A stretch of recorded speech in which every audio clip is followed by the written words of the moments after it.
mejor versión no es un sueño, es una decisión. Vamos a empezar con una historia que, a primera vista, parece no tener ningún sentido. A ver. Por un lado, tenemos a un hombre llamado Ronald Read. Toda su vida fue conserje Ajá. y empleado de una gasolinera.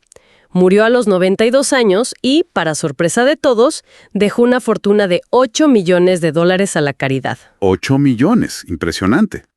Y por otro lado, en contraste total, tenemos a Richard Foscon, graduado de Harvard, alto ejecutivo de finanzas, una carrera, brillante. El perfil opuesto, claro. Exacto. Y el mismo año que Ronald Read dejó su fortuna, Foscon, con una mansión enorme y deudas gigantescas, se declaró en bancarrota. Wow. Es una paradoja total. Y creo que es el punto de partida perfecto para nuestro análisis de hoy, donde vamos a sumergirnos en las ideas del libro de Morgan Housel, Cómo piensan los ricos. Un librazo. La misión aquí es entender por qué el éxito financiero, como demuestran estos dos casos, parece tener muy poco que ver con qué tan inteligente eres, y mucho más con cómo te comportas. Totalmente. Es que la historia de Read y Foscone es el ejemplo perfecto de la tesis central del libro. ¿Cuál dirías que es? Que hemos estado tratando el dinero como si fuera física, ¿no? Una ciencia dura con reglas y fórmulas. Pero la realidad es que es psicología pura. Es una habilidad blanda. Exacto.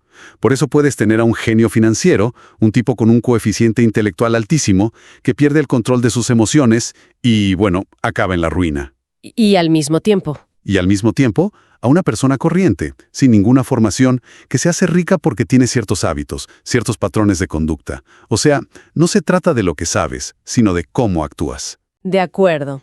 Y una de las primeras ideas del libro me pareció muy provocadora. Sostiene que cuando se trata de dinero, nadie está loco. Es un buen punto. A primera vista, yo no estaba de acuerdo. O sea, vemos gente apostando en los ahorros de su vida, comprando acciones en el pico de una burbuja. Endeudándose hasta el cuello. Claro, por lujos. Desde afuera, eso parece una completa locura. ¿Cómo lo justifica el autor? Lo justifica porque partimos de una premisa equivocada. Juzgamos las decisiones de los demás desde nuestra propia visión del mundo. Desde nuestra burbuja. Exacto. Pero cada persona toma decisiones que tienen perfecto sentido para ella en ese momento. Se basan en su modelo mental, en sus experiencias. Housel lo pone en cifras que son brutales. A ver. Tu experiencia personal con el dinero, lo que has vivido en carne propia, es quizá un 0.00001% de todo lo que ha pasado en la historia económica. Una nada. Una nada.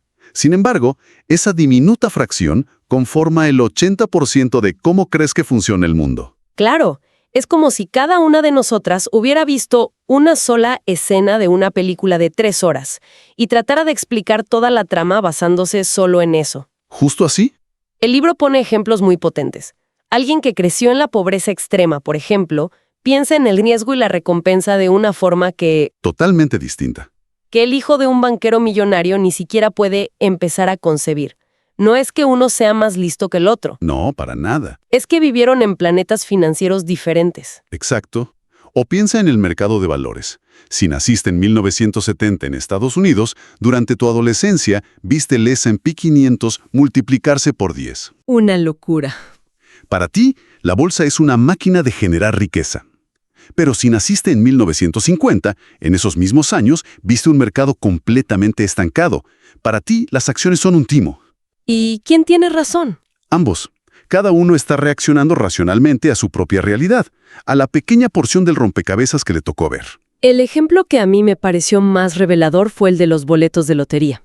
Sí, ese es buenísimo. La gente con estabilidad financiera ve a las personas de bajos ingresos gastar cientos de dólares en lotería y piensa, Es un impuesto a la ignorancia. Matemáticamente es terrible. es lo primero que se te viene a la mente, claro. Pero el libro te obliga a cambiar la perspectiva.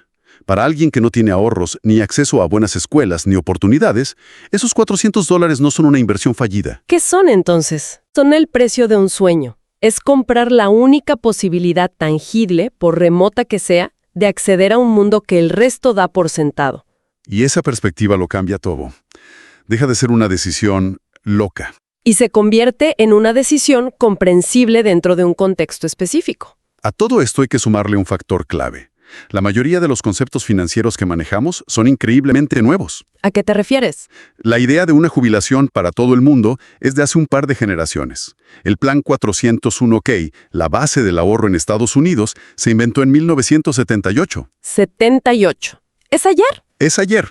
Somos la primera generación que está jugando este juego a este nivel, sin un manual de instrucciones histórico. Así que no estamos locos, simplemente estamos improvisando con un manual muy incompleto. Y eso que dices que estamos improvisando me lleva a pensar en algo más grande. Si mi visión es tan sesgada, ¿cuánto de mi éxito o fracaso depende realmente de mis decisiones? El libro da un giro brutal aquí y nos obliga a enfrentar dos factores que a menudo preferimos ignorar: la pura y simple suerte. Y su gemelo oscuro, el riesgo. Exactamente. Son dos caras de la misma moneda. Ambos demuestran que vivimos en un mundo complejo, donde hay fuerzas mucho más grandes que nuestras acciones individuales. El libro lo ilustra con la historia de Bill Gates de una forma que nunca había oído. Todos sabemos que Gates es un genio, pero tuvo la suerte de, 1 en 1.000.000, de ir al Instituto Lakeside. Ajá, la escuela que tenía una computadora. Una de las poquísimas escuelas del mundo que tenía una computadora en 1968. Sin eso, quizá no existiría Microsoft, pero aquí viene la parte que no se cuenta. ¿Cuál es? En ese mismo grupo de amigos obsesionados con la computación, había un chico llamado Kent Evans. Según el propio Gates, era el mejor estudiante de la clase, el más brillante. El mejor de todos. Estaban destinados a ser socios. Pero Kent Evans sufrió el riesgo de 1 en 1.000.000. Murió en un accidente de montaña antes de graduarse. ¡Qué historia! Es tremenda. La misma magnitud de fuerza, 1 en 1.000.000, golpeando a dos amigos en direcciones opuestas. Uno recibe la suerte que le abre las puertas del mundo. Y el otro recibe el riesgo que se la cierra para siempre. Y esto tiene una implicación que es muy incómoda de aceptar. ¿Cuál? Que nada es tan bueno ni tan malo como parece. Cuando vemos un éxito descomunal, tendemos a atribuirlo todo a la inteligencia y las decisiones. Y cuando vemos un fracaso, a los errores. Exacto. Pero es casi imposible separar la habilidad de la suerte. Ya de la temeridad, ¿no? El libro menciona a Cornelius Vanderbilt, que construyó su imperio ignorando las leyes. Un visionario audaz, le dicen hoy. Porque tuvo éxito. Si hubiera fracasado, la historia lo recordaría como un criminal temerario. La única diferencia, a menudo, es el resultado. Y ese resultado está muy influenciado por la suerte. Y esa humildad frente a la suerte y el riesgo es fundamental, porque si no la tienes, caes en la trampa más peligrosa. La que nos lleva de vuelta a gente como Richard Fuscone. Justamente. Pero aquí hay algo que no me termina de cerrar. ¿Estamos hablando de gente como él, o como Rajat Gupta, el exdirector de McKinsey, o Bernie Madoff? La élite de la élite. No son tontos, entienden los números mejor que nadie. ¿Cómo es posible que teniendo ya cientos de millones de dólares, lo arriesguen todo por tener más? No es necesidad. Es que ahí está la trampa psicológica, ¿no? El libro sugiere que el problema no es el dinero, es que el objetivo se mueve constantemente. La meta siempre está más lejos. Siempre. Para ellos, la riqueza dejó de ser un instrumento para comprar tiempo o libertad. Se convirtió en un marcador de estatus, en un juego de comparación social. Y ese juego no tiene fin. Siempre hay alguien en la habitación que tiene más. Es una batalla que está diseñada para no ganarse nunca. Rajat Gupta es el caso de estudio perfecto. Tenía un patrimonio de 100 millones de dólares. ¡100 millones! Una barbaridad. Podía hacer lo que quisiera por el resto de su vida. Pero estaba en el consejo de Goldman Sachs, rodeado de multimillonarios. Jugando en otra liga. Y él quería estar ahí. No quería tener cientos de millones, quería tener miles de millones. Y esa ambición lo llevó a usar información privilegiada y, bueno. Acabó en la cárcel perdiéndolo todo. Es la incapacidad de definir cuándo es suficiente. La comparación social es un veneno. Te roba la alegría. Totalmente. No importa cuánto tengas. Si tu vecino tiene más, te sientes pobre. La única forma de ganar ese juego es negarse a jugar. Me recuerda a una anécdota brillante del libro. La de Kurt Vonnegut y Joseph Heller. Esa misma. Estaban en una fiesta en la mansión de un multimillonario. Y Vonnegut le dice a Joseph Heller: ese tipo, nuestro anfitrión, ganó más dinero ayer que lo que tú has ganado con toda tu novela Catch-22. ¡Qué comentario! ¿Y qué respondió Heller? Respondió algo genial. Le dijo: sí, pero yo tengo algo que él nunca tendrá. ¿Y qué es eso?, preguntó Vonnegut. Y Heller contestó: tengo suficiente. Esa frase es para enmarcarla. ¡Qué potente! Me hace pensar en cuántas veces he movido mis propias metas solo porque vi a alguien más lograr algo. Es que si juegas el juego de la comparación, ya perdiste. Totalmente. Y esa idea de tener suficiente es en el fondo una estrategia defensiva. Saber cuándo dejar de arriesgar. Lo que nos lleva a la otra cara de la moneda. La estrategia ofensiva. Si esa es la defensa, ¿cuál es la mejor estrategia ofensiva para construir riqueza? El libro es radicalmente simple en esto. No es ser el más listo, es ser el que más aguanta. El tiempo. La paciencia. Es algo que oímos a menudo, pero creo que no llegamos a comprender su poder real hasta que vemos los números. El ejemplo de Warren Buffett es demoledor. Es increíble. Su patrimonio es de unos 84.500 millones de dólares, y cuando leí este dato tuve que releerlo. El 99.9% de su fortuna la consiguió después de cumplir 50 años. Después de los 50. Es una locura. Rompe por completo el mito del genio que lo consigue todo de joven. La mayor parte de su leyenda se construyó cuando la mayoría piensa en jubilarse. Su verdadero secreto no es solo ser un inversor brillante, que lo es, Claro. sino haberlo sido durante 75 años, sin parar. La longevidad es su superpoder.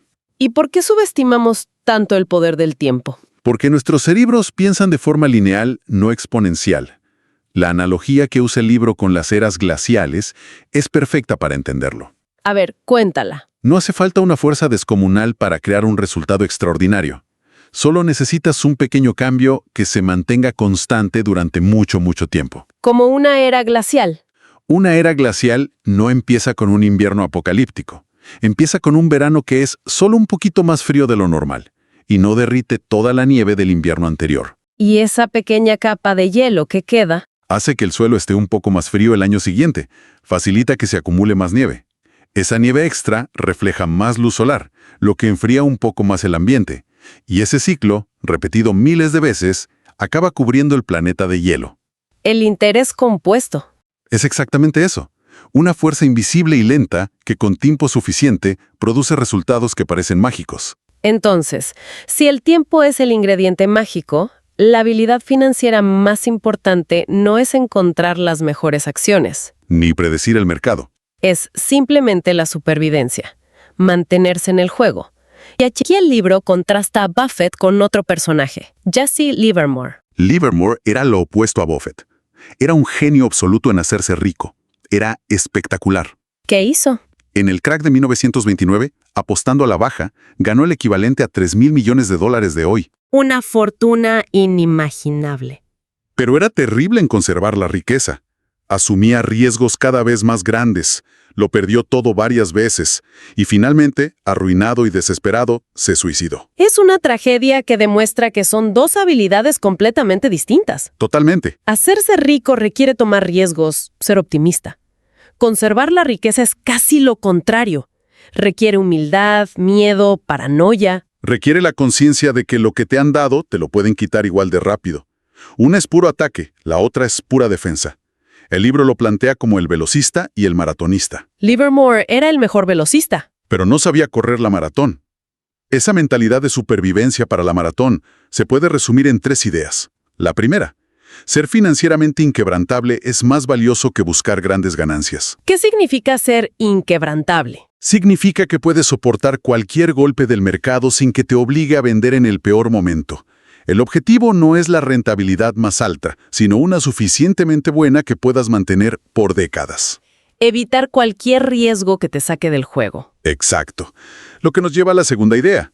Planifica para cuando el plan no funcione. Me encanta esa frase. Ningún plan sobrevive al primer contacto con la realidad. Ninguno.